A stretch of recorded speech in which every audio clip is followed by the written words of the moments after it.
can I show you just this little moment from the Prime Minister on Valentine's Day?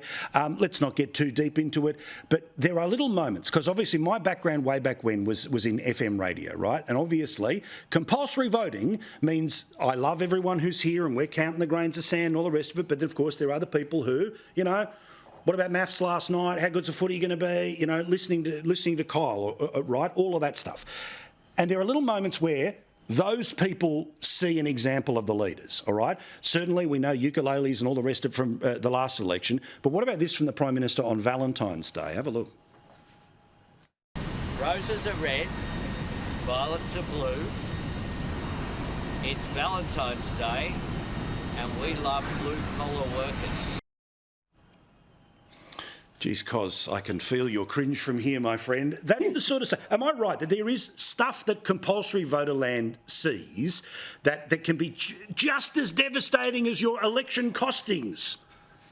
Yeah, look, fundamentally the problem Labor's got is they have a Prime Minister who has low levels of what we would define campaign IQ.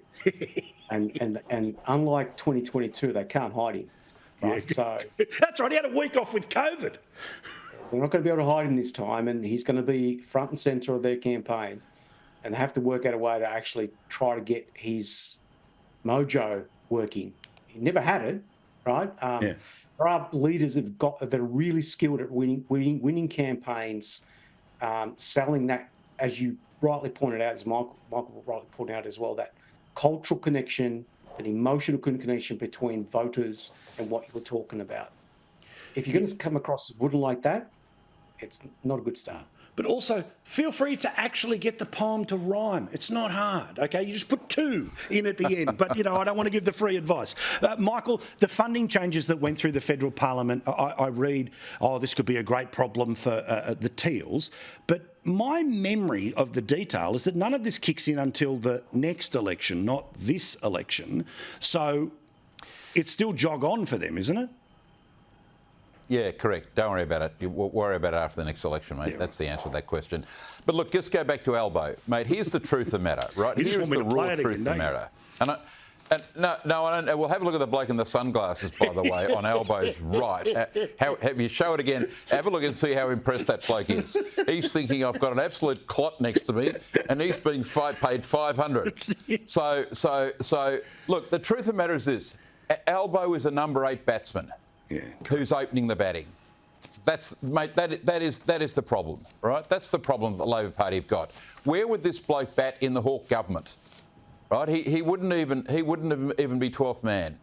He'd be a backbencher in the Hawke government. You know, that's the problem, and they can't change him. They're stuck with him, and these silly, cringeworthy things he does are just not impressing people. I mean, he said there was a cost of living crisis that was created by Scott and Josh Frydenberg. Correct. And he would fix it. That's why he got elected, the 275, etc. And people don't know that was absolute rubbish. He had no plan, no idea. He was just desperate to get into government. He got into government, and when people said, "Where's our 275?"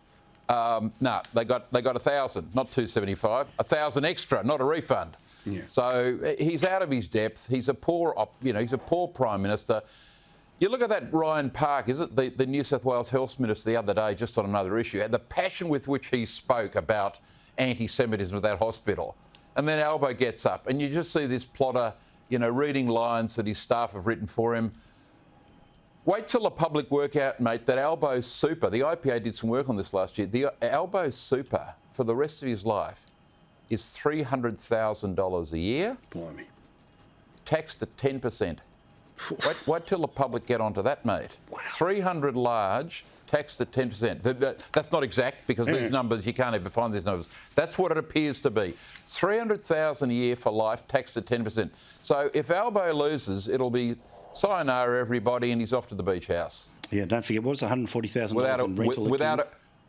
Yeah, all the rest of it. Yeah, without a windmill out the front of his place. Correct. All right. Now, my mum said, I love that thing you do on Sunday nights where you talk to the political people, but can you end the segment by just asking them, is there any final thoughts? Anything that we've left on the table?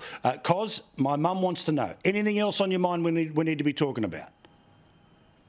Yeah, look, I mean, the bottom line is that the next election is going to be won and lost in the outer suburbs and regions.